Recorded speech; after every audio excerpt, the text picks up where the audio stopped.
when we are actually in our bodies and not in our heads all the time, this is where the work is. This is where we feel. It's like being in your heart, essentially, right? Living from your heart versus your head and coming back into the body. So we understand, or we're starting to understand now that, classic mind, therapy and psychology and, counseling and talk therapy can only get us so far.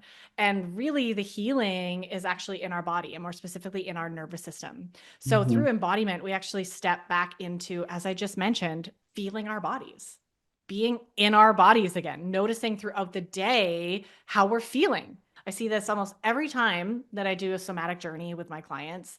We'll have a pain showing up in the shoulder or in your hip. And when we go into it, it actually is an emotion that's stored there. It's actually, exploring that pain in the shoulder. And all of a sudden, wow, I'm really starting to feel like hot and sweaty and tense and angry, right? Or like there's a heaviness in my chest, and wow, there's actually some grief there. When we can learn how to walk through our days really feeling our bodies, being aware of like, what's showing up in our bodies, and then bringing in the curiosity of deeper levels of what's being stored there and what messages are there for us, we usually uncover the emotion that needs to be released, right? And the more we can unload this emotional baggage and feel what needs to be felt, the lighter we are, the less we need to, as I mentioned earlier, cope or escape, right? We actually have this loving relationship with our feelings and our body that, ultimately leads us to that freedom from these addictive Mm-hmm. behaviors, right? And this takes years. I gotta say this, like, I'm still in the process of this. I do not have it all figured out. And,